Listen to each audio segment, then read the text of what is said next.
Okay, today we're going to explore how to set goals. First, we're going to go over three key points of why goals are so crucial. The first one is direction. Goals give you a set of direction, let you know where to go. It wouldn't be wise for a captain of a ship to set out sail for a destination they didn't know where it was. Goals act like a compass, tell you where to go. Next key point is motivation. Motivation. Self-motivation is the only kind of motivation there is. If you can't motivate yourself, no one's going to motivate you for you. You might scroll on TikTok and watch a motivational video for a minute and you feel inspired. You want to do it for that, next day, maybe next week. But month from then, 2 months from then, 3 months from then, are you still going to be doing those habits? If you don't even know where you're going, don't even know your direction, how are you going to stay motivated? Because of a TikTok, of a minute video? Foolish. Last one is to measure. How will you know if you're getting closer if you don't know where you're going? If a captain set sail and their goal was to get from Europe to the Americas, if they're not measuring where they're going, how do they know they're making progress? If they don't have a GPS, they don't have a compass, they have no idea if they're even close, if they're any far off. Now maybe back in the day, the first person to ever set sail, they have no idea how far to go, so they're just going to go in one direction. But you, my friend, and us, success has left clues from the people successful behind us. So you find your direction, and you find someone that's gone that direction. You get motivated from that direction. And then you measure results based on the direction, and you use the people that have gone that direction to fuel you, to get you to the end goal. That, my friend, is the plan. Now let me tell you another one of Jim Rohn's core teachings. This is really important. Write it down. Write it down, write it down, write it down, write it down. Write it down cannot be understated.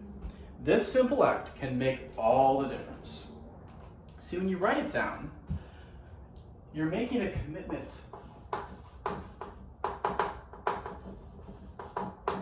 to yourself.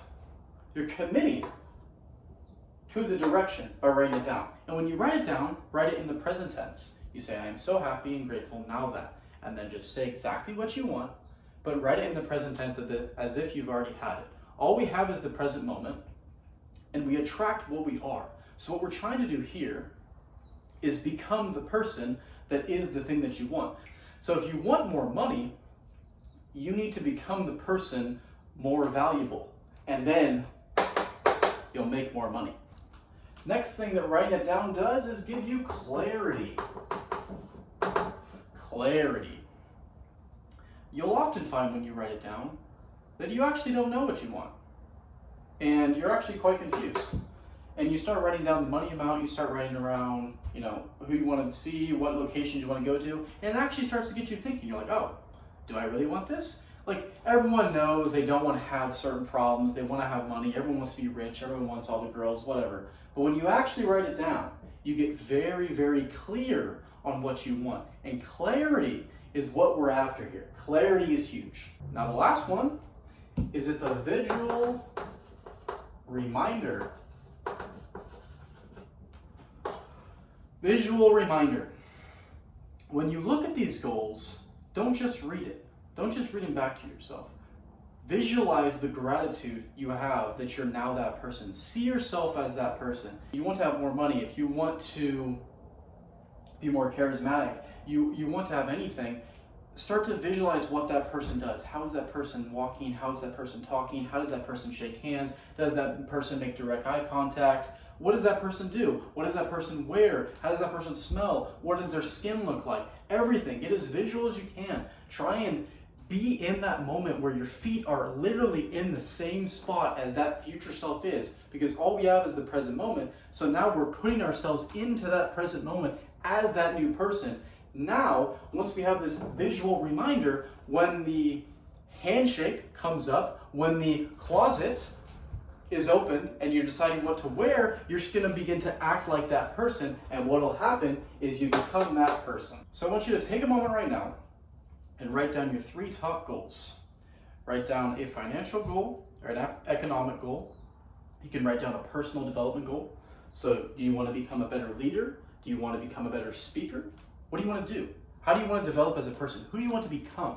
And then write down one thing you really want. Is it a nice car? Is it a nice house? Right?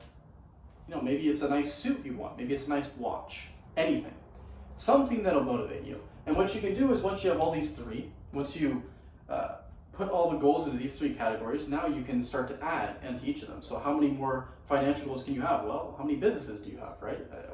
What bank accounts, right? Get as specific as possible. Find as many ways to measure your success as you can, because what's going to happen here is when you measure success more, you get more motivation when you make progress. That's a key one. Progress. Progress is what we're after. Now, progress causes motivation because you're measuring more. And then as soon as you get more motivation, then you make more action towards the direction, and guess what happens? Your goal happens, right? Now, once you have these written down, make them the SMART process. So you make them specific, get very specific with what you want.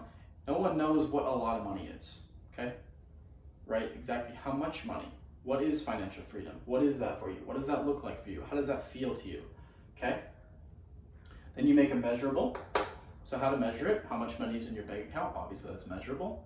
You make it achievable. Now achievable is an interesting one. I've often had odds with this in the past. Achievable now is based on what you know. But could you learn more to make something else achievable? Right? For a billionaire who knows way more than you, $1 million in a day sounds pretty achievable. To you, that may sound absolutely ludicrous. You got to make sure with your knowledge that it's achievable. So what you know, and what you can do is in that time expand your knowledge to then make it more achievable to you and get higher goals. 4th is relevant. Make sure it's actually your goal. Make sure it's actually your direction. Make sure it's actually your motivation, and make sure that it's not an antithesis of your other goals. So I can't go to bed at 9 p.m. every night and then have actions that say I want to hang out with my friends past 9. Those don't work. So make sure that your goals don't conflict with each other, because that will put you in a tough situation, my friend. And lastly, make sure it's time bound. Make sure you know when, but don't get obsessed over the time. Okay, what we're trying to do here is just make it so our brain can kind of conceptualize a time that could happen. If you get obsessed with it, you're going to get overwhelmed. You need to break it into the smaller parts. Don't get obsessed with the time, okay? Just get obsessed with the direction and get motivated and measure it.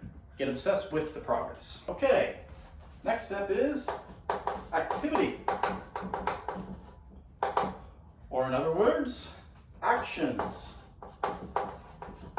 This is what you do on a day-to-day basis, okay? We have to align these with these. All of this has to be a gobbledygook fuck of everything together. It all has to be aligned, okay? As I said before, if you have an action of getting a good sleep schedule, your direction, your motivation, you're measuring how good your sleep schedule is, how good you're sleeping, right? Because you know that a good sleep schedule will set you up to make more money, get more fit, whatever, be more productive, whatever it is. You cannot then have an action of staying out late and going to the bars and getting drunk, because that is a direct antithesis to that, and you won't reach your goal. And then you'll say, well, Brian tried to teach me how to set goals. Well, that's the problem, okay? So the first thing is daily habits, your dailies. The dailies. What do you do on a day-to-day basis?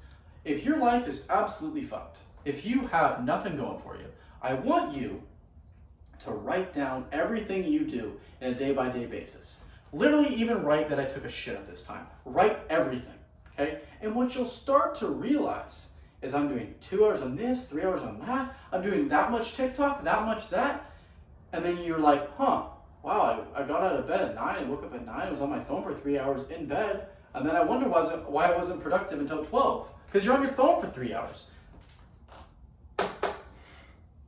So don't come back to me and wonder why I'm not reaching the goal. Because your actions aren't aligned. So what your daily habits are. If your life is absolutely fucked, I've made this in other videos as well. What you need to do is not try to change everything at once, because that is a surefire way to fall right back into the old habit. If you are this messed up, you are a heroin addict, okay? And a heroin addict can't cold turkey at one day. They're gonna relapse, okay? So what does a heroin addict do? What do they do in rehab? Slowly weed you off. So you're taking 8 jobs a day, we'll do 7 tomorrow, then we'll do 6. Oh, fell back to 7, but we're gonna go down to 5 tomorrow. Okay, it's slowly going back, and there's going to be setbacks. It's the seasons of life. You have winter, you have summer, you have fall, you have spring. You have all 4. Don't get mad about the setbacks. Just learn how to handle them. So your daily habits, slowly but surely. Let's say you did 3 hours this morning. You were up at 9, and you were on your phone in bed until 12. Slowly take out that habit. So let's say it was 3 hours. Do 30 minutes of reading. And then you can scroll for 2 hours and 30 minutes the next, on that day. Okay, that is progress. We're making progress. That's all we're trying. And you slowly increase the time you're doing other things. You slowly decrease the time you're doing unproductive activities. And voila, you'll start to have a daily habit schedule that aligns with your goals. The next one is persistence. Persistence is huge. Because like I said, the daily habits, you're going to have setbacks. You're going to fall back. Okay, so you need to have persistence to make sure you keep going after the goal. I want you to write this down. Anyone will achieve the goal if they persist. If you never give up, you'll get it. Last one is iterate. Iteration is key. This goes with the setbacks. So you're going to have your daily habits, you're going to have relapses. We have to bake that in. We know it's going to happen. We iterate. Why did I relapse? What happened? How could I handle the winter next time better? Iteration is what keeps you doing the activity, which helps you measure and keep measuring progress, which helps you with motivation, which helps you direction, which gets you your goal. Okay, last one is celebrate. Celebration is maybe the most key thing on this entire life. Simply put, what we're trying to do here is create a positive feedback loop with our brain for doing the activity. So while we're measuring progress, map out some smaller goals. So let's say you wanted to become a millionaire. Map out, let's say, the 10K level, the 100K level, the 50K level, the 250K, the 500K, and celebrate when you hit those levels. Because what we're trying to do is create that feedback loop where your brain sees it as rewarding to do these activities to get here. And now you're already going to have some psychological enjoyment with the progress, because that's baked in, because you're doing the activity. But we're trying to make it even more so that you can keep going. This is going to help with your persistence, and while it may seem like on that day you could be working and you might feel that way, it might be a little stressful that, hey, I should be doing the activity right now. What you're actually doing is refueling, rekindling, remembering why you're going in that direction in the first place, remembering where the end goal is, because you know you're that much closer to it. And if you don't celebrate and you just get straight back to work, the feedback loop's going to be a little weird in your brain. Your brain's going to say, hey, we're here. Like, this is the 100K level. We're on the way to 1 million. We're already here. We're not celebrating. What's going on? And you might fall back down. That's what we don't want. Okay, so this is what we do want.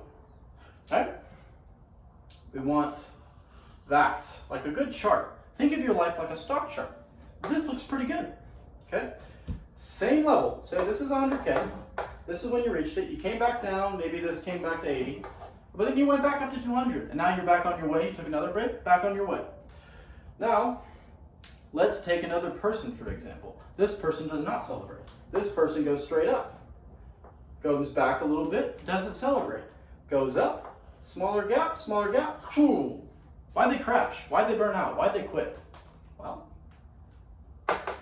make breaks a necessity. Work so hard in this level so that this level becomes a necessity. You need the winters to have the falls. You need the springs to have the summers. That, my friends, is how to set goals. And we could go more into it. I'm sure Jim Rome would have a lot more to say, but that's a good starting point.